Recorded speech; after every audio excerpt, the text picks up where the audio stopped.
Good night, pod people, and welcome to Prince of Dorkness. I'm your Prince of Dorkness, Starbuck, and this is Records After Dark. Tonight on Rad, we're going to take a look at the Puppet Master soundtrack by Richard Band. So, stick around. Let's talk vinyl.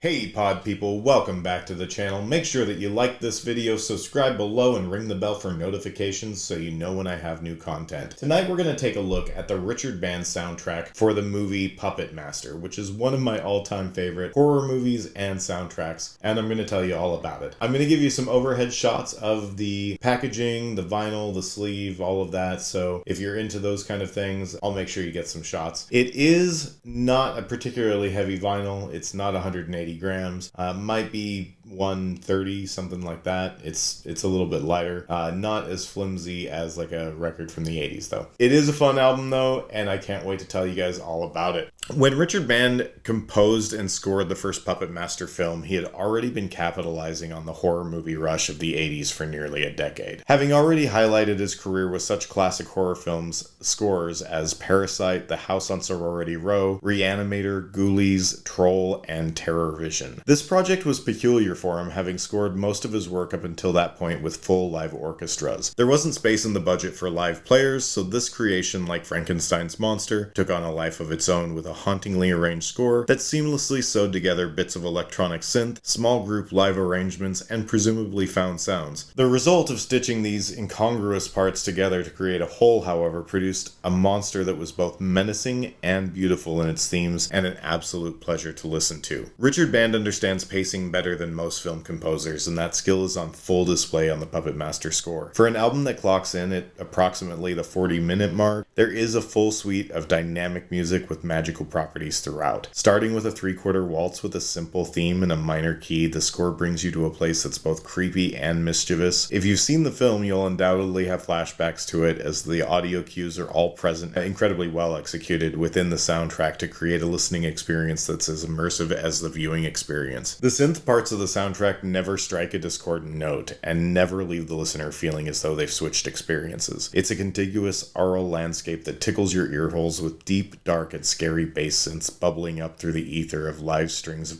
and percussion. Electronic keys play familiar melodies over a death waltz of sinister sounds designed to keep you firmly planted on the edge of your seat. Although perhaps not my all-time favorite Richard Band score, it is easily the most identifiable score he's ever created. You cannot watch Puppet Master without thinking about this score any more than you could listen to this score without thinking about the film in your mind's eye. You may wonder why a composer with the credentials that Richard Band had would even take on a project that didn't have the budget to keep him working in his accustomed level of accommodation, and you'll find the answer in the poster billing with the director's name, Charles Band. This was one of his brother's film projects, and he clearly did his brother a solid. It's obvious throughout the playtime of the score that no matter how terrifying the buzzsaw percussion sounds or how eerily mystical the chimes dancing through the melody are, this score was a labor of love. Sacrifices were made, and it created something terribly personal and beautifully accessible. So Pod Squad, this is one of my favorite albums that I own. I'll review the sequel for